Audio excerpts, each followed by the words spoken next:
I own hundreds of fragrances. I've been collecting them for years, and today I wanna somehow choose 7 that I just can't live without. These are the ones that I'll keep buying every time I run out, no matter how many other fragrances I have in my cabinet. I have so many fragrances in my collection that I was excited to buy, and then I go out, I buy it, I wear it once, and I never wear it again because I keep coming back to these 7. And that's just the truth. If I had to clear out my entire fragrance shelf and keep only 7, which would break my heart because I'd love to pick more than 7, these are the 7 that I would hold on to forever. Let's kick it off with summer in a bottle for me anyway. Tom Ford Costa Azzurra.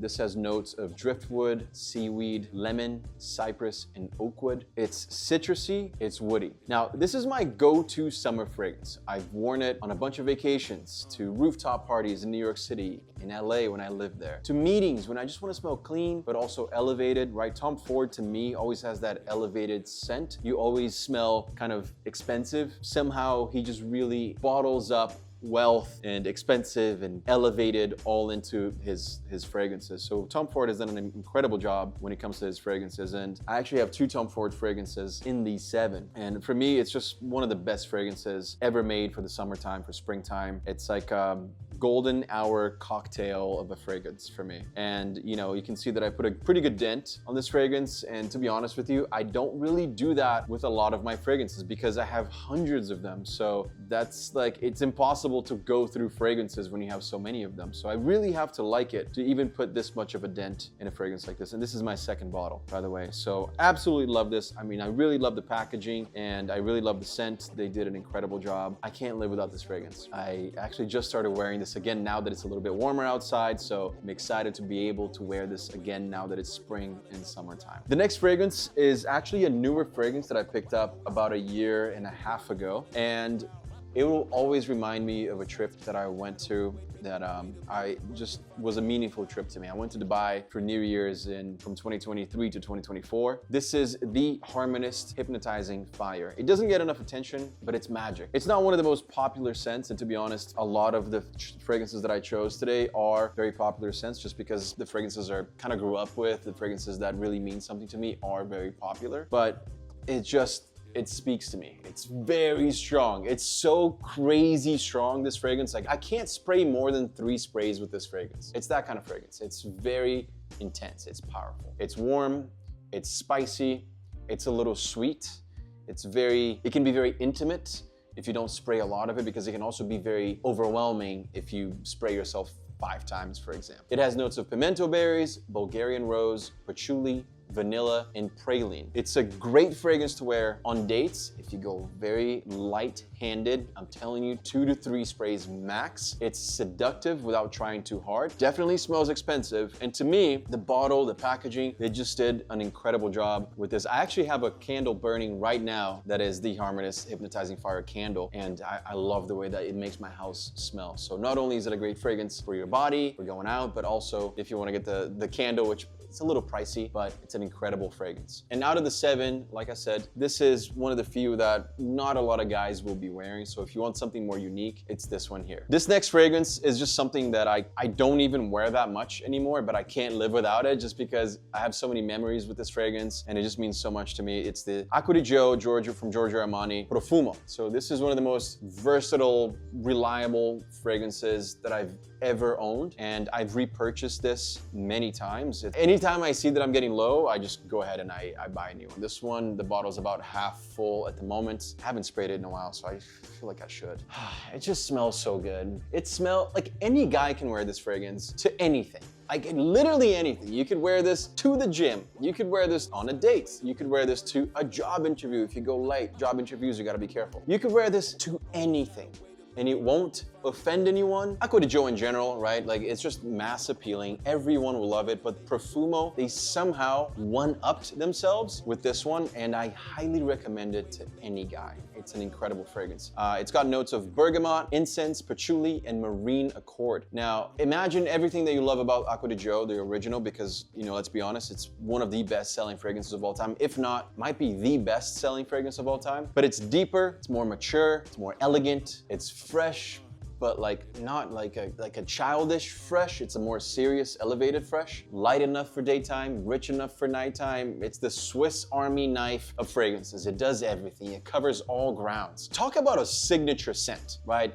An actual signature scent that you can just wear anytime, anywhere. This is it right here. Next up, I kept thinking, you know, should I include this? But there's just no way I couldn't include this, because if I had to throw everything else away from my cabinet in terms of fragrances, there's no way I could throw this away. This is a special, maybe the most special fragrance in my cabinet. This is Forte series Protagonist. Now, of course, I had to include this one because I made it, but Protagonist to me is so much more than a scent. It's a story, you know, that's why I called it Protagonist. It's about stepping into that story with confidence. And yes, it's about, to me, my story, but to you, it's about your story. It's about your hero journey. It's about what you are doing to become the man that you were always destined to be, right? And I know maybe it sounds corny, but I just remember having long sessions with my team at Forte discussing what should we create when it comes to fragrances. There's thousands of fragrances out there. Like, it needs to be interesting. It needs to be cool. I want a good story. I want a good scent. And that's how Protagonist was born. It's for the guy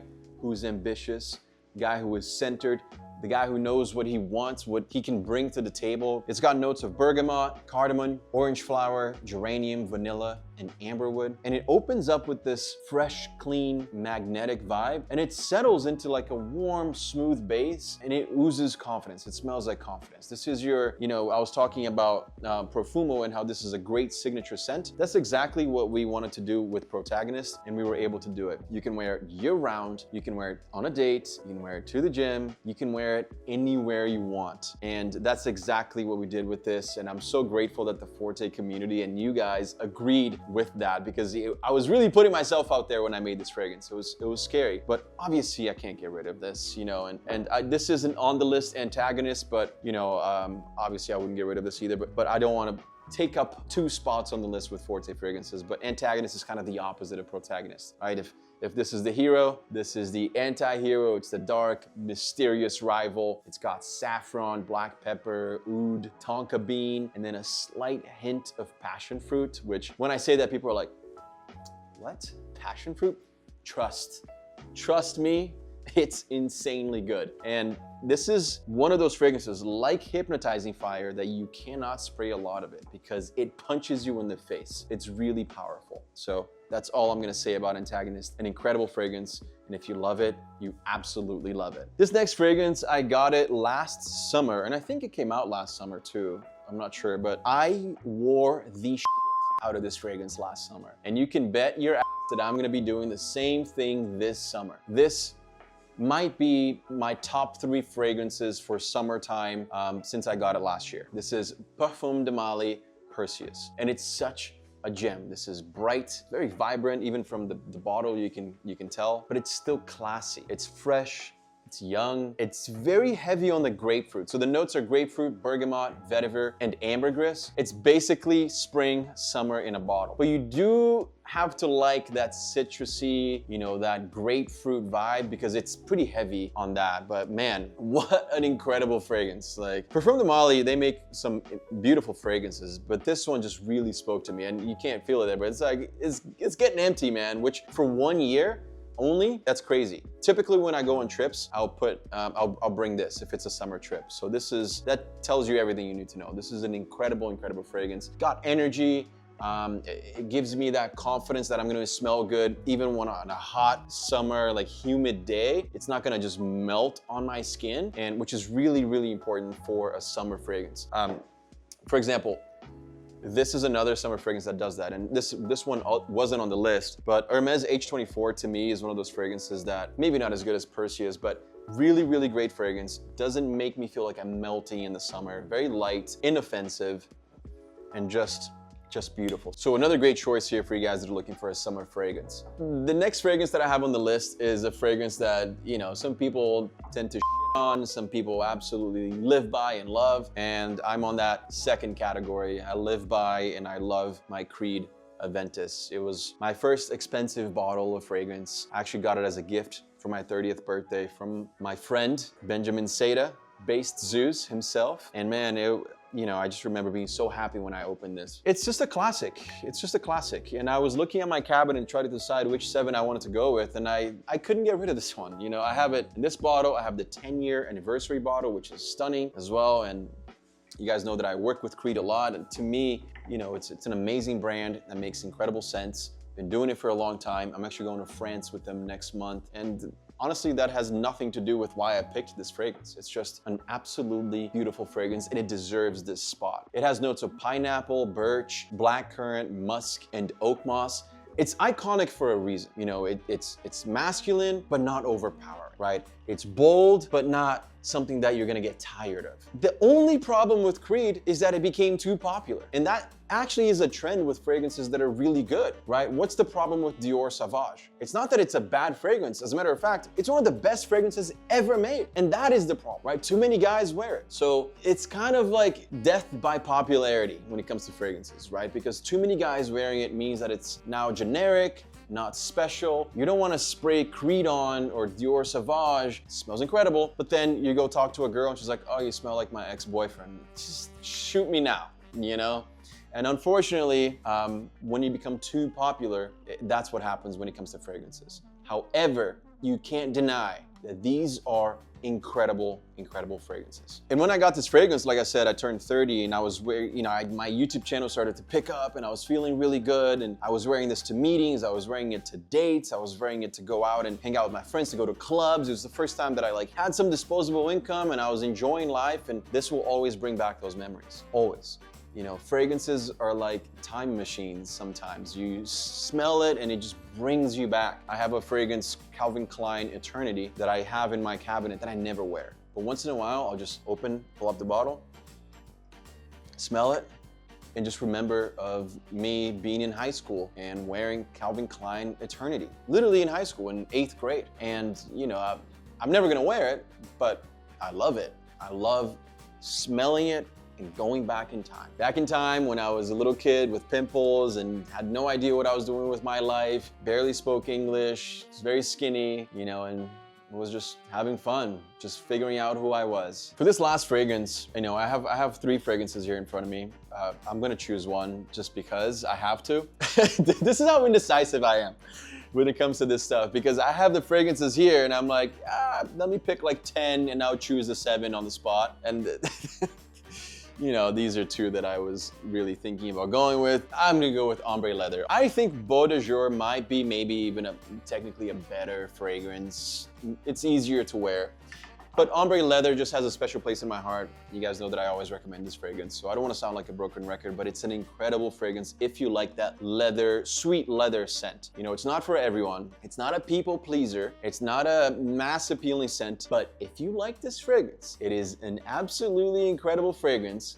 Just smelling it, literally, I got goosebumps smelling this. It's got notes of violet leaf, cedarwood, leather, green tobacco. It's like this deep confidence that comes with wearing this set. It's not overpowering per se because it has this like sweet undertone to the heavy leather. It's definitely not a summer fragrance, so it's for fall and winter. It's for date nights. I wouldn't wear this during the day. I would not wear this during the day. This is a nighttime fragrance. This is for the guy who maybe has already like 3, 4, 5 fragrances in his collection and then he picks this up. It's not like, oh, let me buy my first fragrance, Tom Ford Ombré Leather Parfum. It's too strong for that.